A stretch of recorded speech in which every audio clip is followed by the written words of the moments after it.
Bonjour à tous, aujourd'hui on se retrouve pour une petite vidéo du type réflexion. Alors, comme vous avez pu le voir, on va causer de Big Mom. Avant de commencer, petite remise dans le contexte. Quand j'écris cette vidéo, nous attendons le chapitre 1031. Le dernier en date est le 1030. De toute façon, il y a peut-être une possibilité que la vidéo sorte après le chapitre 1031, et bien en version officielle, pas vos versions anglaises illégales le vendredi. Mais au moins, comme ça, vous êtes prévenus. S'il y a des éléments de cette vidéo qui ne concordent pas avec les faits du manga, bref, allons-y. La guerre d'Onigashima bat son plein gré actuellement. On approche de la fin. Les protagonistes jouent leur dernière carte pour les derniers adversaires encore debout. Law et Kid font face à Big Mom, la Yonko. Toujours au moment où j'écris la vidéo, on vient d'assister à l'éveil des fruits du démon des deux supernovas. Nous avons donc Law qui nous révèle son Kroom. Je soupçonne Oda d'être un joueur de Dofus, la référence pour le Kroom et Big Mom pour les objets vivants. Bref. Donc le Kroom de Law a l'air d'être assez vicieux car il contourne la résistance physique de la personne pour directement pénétrer dans ton corps. Chose assez efficace car Big Mom enseigne. Mais une fois à l'onde passée, elle reprend de suite son envie de les démolir. Vient ensuite l'éveil de Kid qui transforme Big Mom en un aimant géant. Quand on voit son regard à Lin Lin, elle a pas l'air très rassurée pour le coup. Et le chapitre se finit sur des tonnes de ferraille qui écrasent Big Mom. Alors, c'est impossible que Big Mom soit défait suite à cet assaut, ou alors qu'elle soit énormément affaiblie pour deux raisons. Et pas besoin d'avoir connaissance du prochain chapitre pour l'affirmer. Premièrement, Kaido.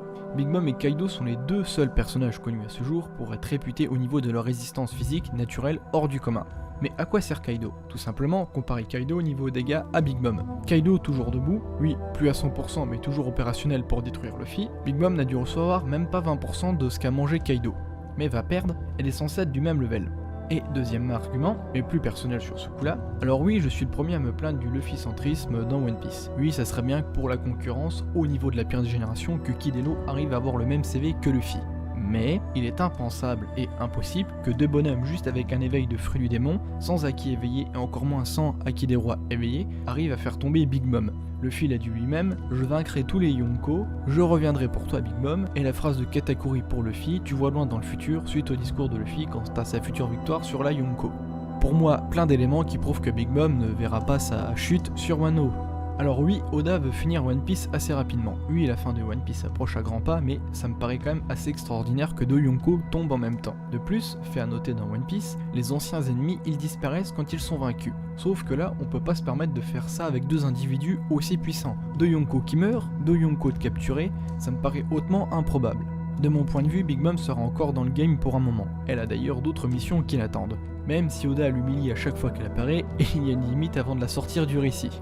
On en vient sur le sujet de cette vidéo. Que va-t-il advenir de Big Mom? Je vois plusieurs hypothèses qui vont dans l'intérêt de Big Mom.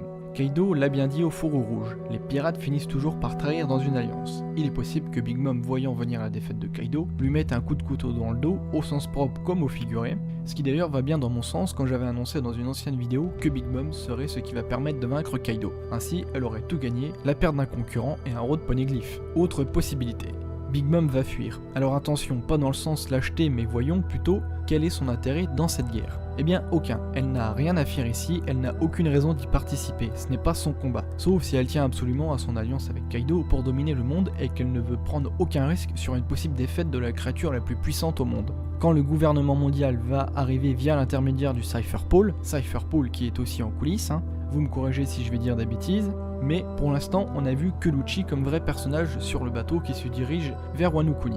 Même si à la fin ils sont tous au bord du gouffre, faut pas déconner, il va rien faire le bonhomme solo. Y a-t-il un amiral derrière lui? Pourquoi pas même le SSG, la nouvelle arme qui remplace les Shichibukai? En tout cas, ce sont bien les enfants de Big Mom qui vont devoir les accueillir. Et si en face il y a plusieurs navires de guerre et de bonhommes assez balèzes, ils vont se faire latter les fesses. Pas de Big Mom, pas de Katakuri, pas de Crackers, pas de Perospero, on a bien perdu 60% de la puissance de l'équipage. Ce n'est pas que Smoothie avec Oven et Daifuku que ça va gagner. En plus, à cause de King, des utilisateurs de fruits de démon sont morts noyés, ça a été précisé ça. Quand Big Mom va sentir le danger ou apprendre la menace qui arrive sur son équipage, que ça soit par souci maternel car ce sont ses enfants, ou par devoir de protéger son équipage, elle va abandonner Onigashima pour aller repousser les ennemis. Honnêtement, je vois bien cette hypothèse être la bonne, de mon point de vue, pour la cohérence scénaristique. Enfin, que ça avance d'une bonne manière, je vois Big Mom continuer encore l'aventure. Et la raison que je vais vous présenter me semble être la plus crédible. Mais alors, elle va servir à quoi dans la suite de l'histoire? Eh bien, elle semble être liée à Elbaf Big Mom, le fameux arc qui, on espère, aura lieu.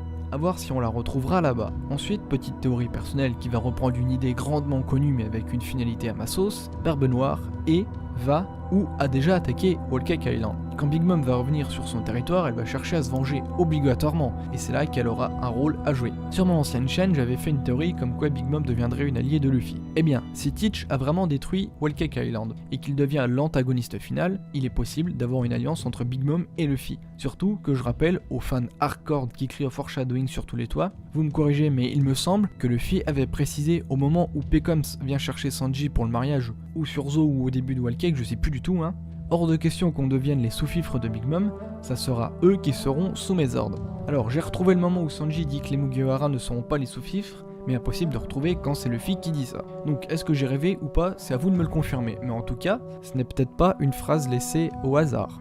Bref, on arrive sur la fin de cette vidéo. Je vous ai donné mon avis, j'attends le vôtre concernant Big Mom et son importance pour la suite de l'histoire. J'espère que la vidéo vous a plu, et je vous dis donc sur ce, à la prochaine.